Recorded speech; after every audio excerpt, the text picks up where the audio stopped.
Hello. आज हम प्रेम भाषा 3 उपहार लेना के बारे में बात करेंगे। पॉइंट 1, हर संस्कृति में प्रेम और विवाह की प्रक्रिया का एक अटूट हिस्सा है। इसका मतलब यह है कि प्रत्येक संस्कृति में, वो चाहे हिंदू संस्कृति हो, मुस्लिम संस्कृति हो, जनजातियों की संस्कृति हो, अमेरिकन हो, जर्मन हो, जापानीज हो, जितनी भी तरह की संस्कृतियाँ इस संसार में पाई जाती हैं, सब में प्रेम और विवाह ये एक दूसरे के अटूट हिस्से हैं। यानी जहाँ पे विवाह होता है वहाँ पे प्रेम होता है, या इसको ऐसे भी कह सकते हैं, जहाँ पे प्रेम होता है वहाँ पे विवाह होता है। पॉइंट नंबर 2, उपहार प्रेम के दिखने वाली प्रक्रिया है।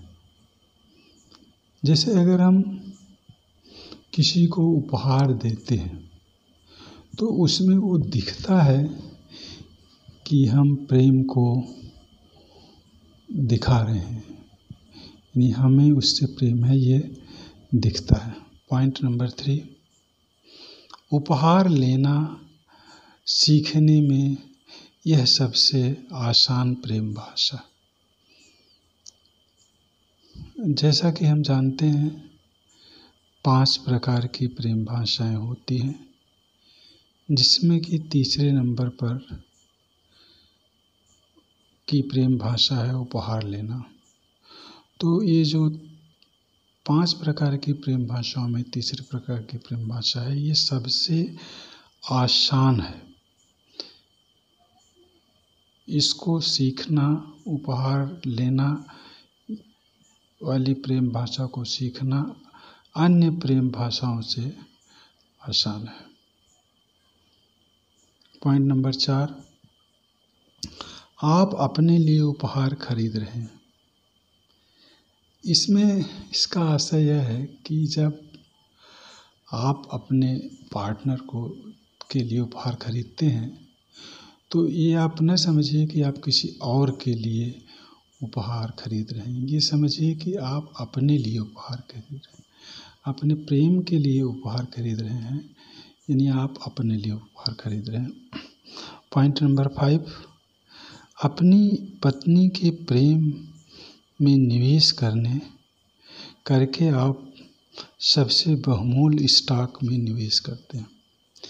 यानी जब आप अपनी पत्नी के प्रेम में किसी भी तरह का निवेश करते हैं, किसी भी तरह का जमा पूंजी लगाते हैं, तो यह आपकी आय का सबसे बहुमूल्य स्टॉक है, यानी सबसे अच्छा निवेश है आपके जीवन का। पॉइंट नंबर 6, मेरे पति मुझसे ज़्यादा प्रेम सॉफ्टबॉल से करते हैं। इसमें एक पत्नी अपने पति पर यह आरोप लगाते हुए कहती है कि मेरे पति मुझसे ज़्यादा सॉफ्टबॉल से प्रेम करते हैं। यानी कोई भी पत्नी यह चाहती है कि उसका पति सबसे ज़्यादा उससे प्यार करे, किसी भी गेम, किसी भी व्यक्ति या किसी भी चीज़ से उससे ज़्यादा प्यार न करे। पॉइंट नंबर 7, आप उसे जो सबसे अच्छा उपहार दे सकते हैं वह संकट के समय आपकी शारीरिक निकटता है। यानी आप अपने जीवन साथी को जो सबसे अच्छा उपहार दे सकते हैं, उन उपहारों में आप संकट के समय उसके साथ रहें, यह सबसे बड़ा उपहार है। मेरी पत्नी ने कहा, मेरे लिए नौकरी से ज़्यादा महत्वपूर्ण मेरे पति हैं। यानी एक बार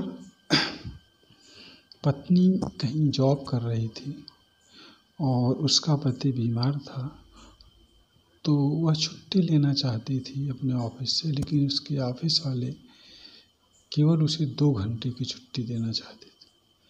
उसने सीधे ऑफिस में अपने कह दिया कि मैं छुट्टी ले रही हूँ पूरे दिन के लिए, और ऑफिस वालों ने कहा कि फिर आपकी नौकरी नहीं रहेगी। उसने कहा, मेरे लिए मेरे पति ज़्यादा महत्वपूर्ण है, मेरी नौकरी नहीं।